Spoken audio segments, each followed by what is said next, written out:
తెలంగాణ రాష్ట్రంలోనే అతి ఎత్తైన జలపాతం కుంటాల జలపాతం.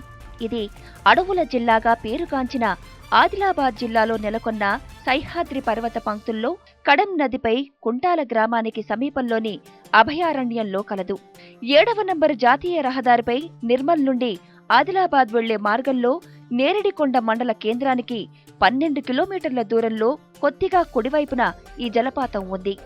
45 మీటర్ల ఎత్తు నుంచి గలగలా సవ్వడి చేస్తూ పర్యాటకులను విశేషంగా ఆకట్టుకుంటోంది ఈ కుంటాల జలపాతం. ఏకశిలలోనే జలపాతం ఏర్పడటం వల్ల చూసేందుకు చాలా అద్భుతంగా ఉంటుంది. దిగువ భాగంలో సమతల బండరాయితో కూడుకొని నునుపు తేలి జారుడుగా ఉంటుంది. దట్టమైన అడవులలో సహ్యాద్రి పర్వత శ్రేణిలో గోదావరికి ఉపనది అయిన కడెం నదిపై ఈ జలపాతం ఉంది. జిల్లా కేంద్రమైన ఆదిలాబాద్ నుండి ఇది 60 కిలోమీటర్ల దూరంలో ఉంది. ప్రకృతి సౌందర్యాలకు నిలయంగా భావించబడే ఈ జలపాతాన్ని పూర్వం శకుంతల జలపాతంగా పిలిచేవారుట. ఎందుకంటే దుష్యంతుడి భార్య అయిన శకుంతల ఈ జలపాతం మరియు పరిసరాల సౌందర్యాన్ని చూసి ముగ్ధురాలై మైమర్చిపోయి తరచుగా ఇక్కడికి వచ్చి ఈ జలపాతంలో స్నానం చేసేదని ఇక్కడ ప్రజల నమ్మకం. అందుకనే దీన్ని శకుంతల జలపాతంగా ప్రజలు పిలుస్తుంటారు. ఈ అటవీ ప్రాంతంలో 3 జలపాతాలు, గుండాలు ఉన్నాయి. ఈ గుండాల్లో ముఖ్యమైన గుండాన్ని స్థానికులు సోమన్న గుండంగా వ్యవహరిస్తారు.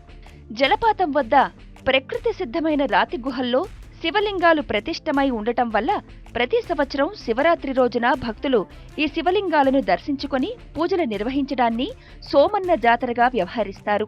ప్రతి సంవత్సరం శివరాత్రి సమయంలో 2 రోజుల పాటు ఈ జాతర జరుపుకోవటం అనాదిగా వస్తున్న ఆచారం. ప్రకృతి వరప్రసాదంగా భావించబడే ఈ జలపాతాన్ని సందర్శించడానికి రాష్ట్రంలోని నలుమూలల నుంచే కాకుండా పొరుగు రాష్ట్రమైన మహారాష్ట్ర మరియు ఇతర రాష్ట్రాల నుంచి కూడా పర్యాటకులు వస్తుంటారు. జలపాతానికి చుట్టూ ఉండే అరణ్యంలో అన్ని జాతుల వృక్షాలు ఉండగా ఎక్కువగా టేకు చెట్లతో నిండి ఉన్నాయి. అలాగే అనేక రకాల జంతువులు, పక్షులు కూడా నివసిస్తున్నాయి.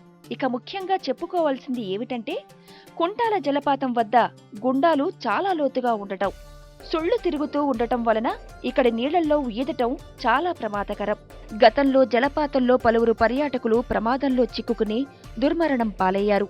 2000 సంవత్సరపు వర్షాకాలము నుండి 2006 వర్షాకాలము వరకు 35 మంది ఇక్కడ ప్రమాదానికి గురై మరణించడాన్ని ఇక్కడ నిదర్శనంగా చెప్పుకోవచ్చు.